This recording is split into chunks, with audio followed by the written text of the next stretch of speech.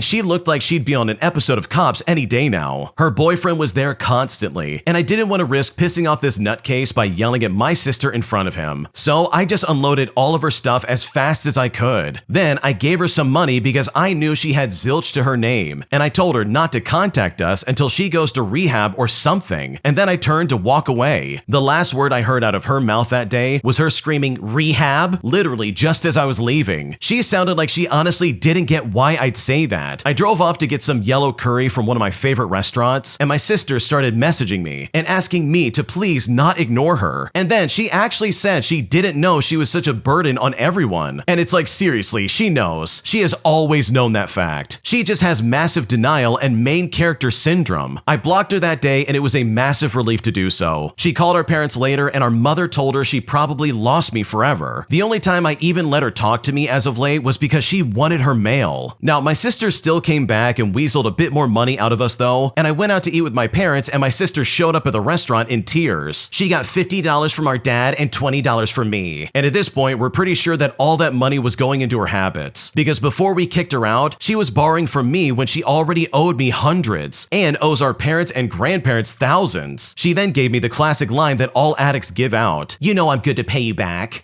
She wasn't even feeding her children, let alone paying her mortgage. Her ex-husband soon took the kids and refused to let her see them as long as her awful boyfriend was around. Then her boyfriend did end up going back to prison, and my sister has somehow been living off his disability money and gotten an apartment of her own. She also started dumpster diving and apparently found jewelry that she had sold to a pawn shop. Well, to top all of this off, my sister showed up at my house recently wanting her cat back, with the both of us getting into a shouting match and me kicking her off of the property. And just days after that, I had the cat chipped and I registered in my name. But honestly, I'm so done with my entitled sister because the way she treats my family is unacceptable. Wow, your sister is not a good person. I think I can confidently say that. She has screwed you guys out of money and time. She constantly is using everybody around you. And in my opinion, she is not grateful for any of the help that she's received. And this is one of those situations where it's like, oh, someone's showing me exactly who they are. And I think in this case, I really should believe them. Like your sister literally was like, oh, mom's gonna pass away next. All because mom was trying to like what? Get her a motel room, take care of her and help her out in some kind of way? Like what is going on? That is so crazy in my opinion. So seriously, hopefully you and your family can have a good life without your sister involved. Because based on what you described, your sister sounds like an absolute nightmare to be related to. An entitled psycho teacher decides to fail me in my class, all because she doesn't like the work that I created for the class. So I decided to get some revenge by not only making her life a living nightmare as my teacher, but also for ruining her career in the process. Here's what happened. Okay, so this occurred way back in my junior year of high school. I was in a computer class that was very general, where we learned how to type, but also got a little familiar with stuff like Adobe Photoshop and Music Studio. The teacher who normally taught the class had a baby prior to the semester that I took the class, so a substitute teacher covered her entire maternity leave. Now, this substitute was an absolute jerk. The fun and entertainment I got from the original teacher's typing class that I had taken the semester before was now replaced by an evil woman who expected us to be professionals at programs we had only just learned about.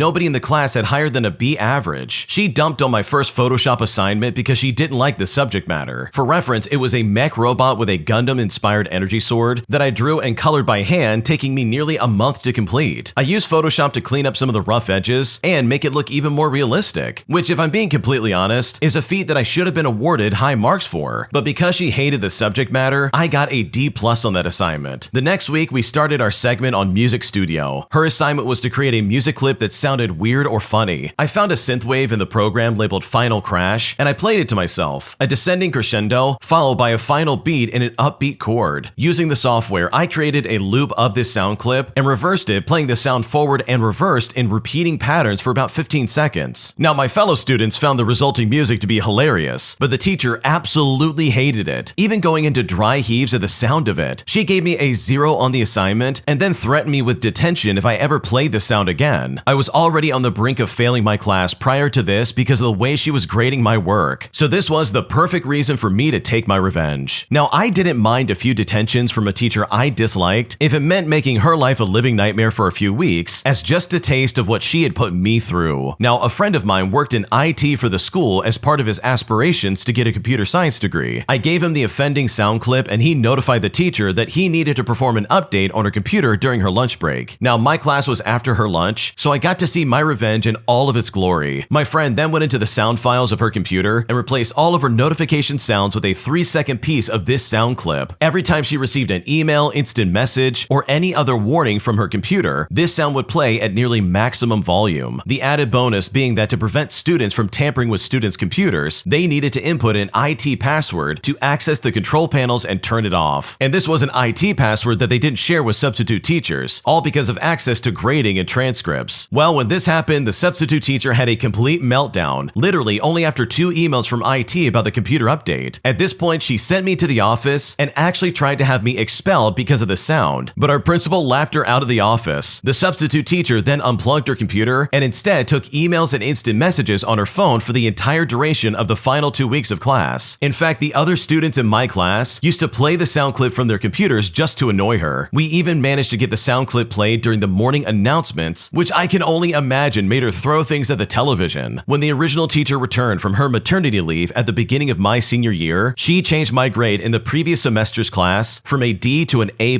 after reviewing my assignments, which meant that my revenge was achieved. And also, as icing on the cake, this substitute was asked not to return to my school district as a substitute, quite literally for the rest of her teaching career. Man, I love this story because seriously, that is so messed up. She literally was just gonna fail you because she didn't like what you were creating. And I can understand if you did it wrong and she didn't like it, but just to not like it straight up and be like, that's why I'm gonna fail you. It's like, come on, how is that fair? But thankfully, you had a teacher that had your back and made everything right by giving you the grade that you deserved, because that substitute teacher absolutely was out of line. If you like Am I the Jerk, you're probably going to love Am I the Genius. Check it out, link down below in the description. Also, go to amithejerk.com/submit if you would like to submit your own stories. Am I the jerk for refusing to help my best friend with her wedding simply because she didn't make me a bridesmaid? Because now I'm being asked to do all this stuff that I honestly don't want to do if I'm not in her bridal party, and at this point I don't know what to do. Here's what happened. Okay, so my best friend and I, who I will call May, have been close friends since middle school. We've talked about being in each other's weddings, so when she got engaged last year, I assumed I would be a bridesmaid. Well, she recently asked me to help with the wedding planning, but when she showed me the list of her bridal party, I wasn't on the list. I asked why, and she got awkward and said that she had to make some choices. The party included her sister, her fiance's sister, and a few newer friends that she's known for a couple of years. And she says that she wanted a small party. Now, I did not want to make it a big deal, so I congratulated her, and I figured I'd still be a guest. But then she started asking me for a lot of help. Things like dress shopping, DIY decorations, venue hunting, making party favors, etc. I finally told her, hey, I love you, but I still feel weird doing all of this when I'm not even a bridesmaid. She then got angry with me and said that she thought that I'd still want to be involved because we're best friends. I told her I would still be at the wedding, but I wasn't going to do all this extra work when she didn't even consider me close enough to be at her bridal party. And now she and some of our mutual friends are giving me the cold shoulder, saying I'm being petty and making the wedding about me, but I am not going to be doing bridesmaid level work if I'm not going to be one. So seriously, am I the jerk? Because right now I don't know what to do. Okay, you're definitely not the jerk here because your friend's being a complete idiot. She literally wants free labor out of you because either her bridesmaids don't want to do the work or she doesn't want to ask them. And this is not about you being her best friend or anything like that. If you really did mean that much to her, you'd be a bridesmaid after all. In my opinion, this has everything to do with the fact that she just can't find anyone to help her out, and she's using you as some way of getting all this stuff done, because it's pretty obvious that no one else is stepping up in her party at all. So no, you're not the jerk, because if I was in your shoes, I would do the exact same thing. This next story came came from the Am I the Jerk subreddit. Check the links in the description if you would like to submit your own story. Am I the jerk for wanting to move my pregnant friend out of my house after it's become abundantly clear that she is absolutely taking advantage of me? Here's what happened. Okay, so I had a friend move in with me while I was away. She decided to get pregnant, but she has no job